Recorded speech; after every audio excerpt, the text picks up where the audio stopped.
Carla Stefaniak was a 36-year-old insurance agent and part-time travel blogger from Hallandale Beach, Florida. Born in Venezuela and raised in the United States, she was known for her humor, love of travel, and social media presence, where she chronicled her adventures. In November 2018, Carla planned a birthday trip to Costa Rica with her sister-in-law, April Burton. The pair enjoyed a few days of sightseeing in the capital city of San Jose, but Carla decided to extend her stay by one more day. On November 27, 2018, April left for the airport while Carla checked into a small Airbnb-style villa in the San Antonio de Escazú neighborhood just outside San Jose. She kept in touch with friends and family that day, texting and posting to social media. She sent her last message around 8 p.m., saying the power had gone out due to heavy rain. She joked that the place was sketchy. After that, Carla went silent. The next morning, when she failed to check in for her flight home, her family became worried. Repeated calls went unanswered. April and Carla's brother Carlos Caicedo knew something was wrong. Carlos flew to Costa Rica the next day and began searching for his sister. He found little help from the local authorities, who initially treated the case as a missing persons report and speculated that Carla may have left on her own. The family pushed for answers. They worked with the U.S. Embassy and conducted their own search.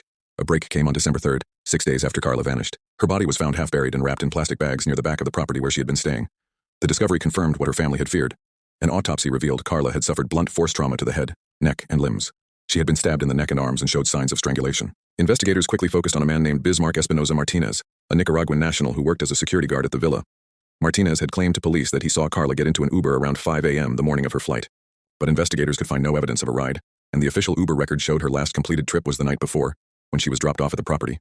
Surveillance video was also missing key footage, and inconsistencies in Martinez's story raised suspicions. Further investigation uncovered that Martinez had been the only person on the premises that night. When questioned again, he changed his account.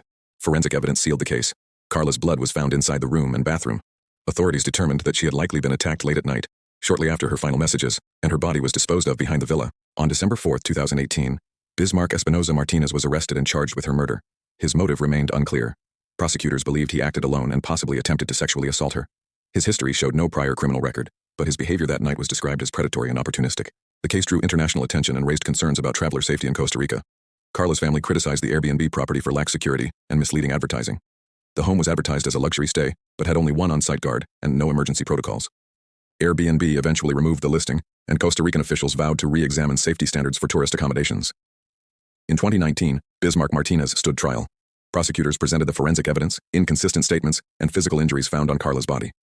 The defense tried to argue that the evidence was circumstantial and suggested another intruder could have been responsible, but the jury found Martinez guilty of aggravated homicide. In February 2020, he was sentenced to 16 years in prison. The relatively short sentence compared to U.S. standards caused frustration and anger from Carla's family, who had hoped for a longer punishment. Costa Rican sentencing laws at the time limited the maximum for the crime under specific conditions. Her story serves as a sobering reminder that not all dangers are obvious, and that travelers should be cautious when choosing accommodations, even those advertised on trusted platforms.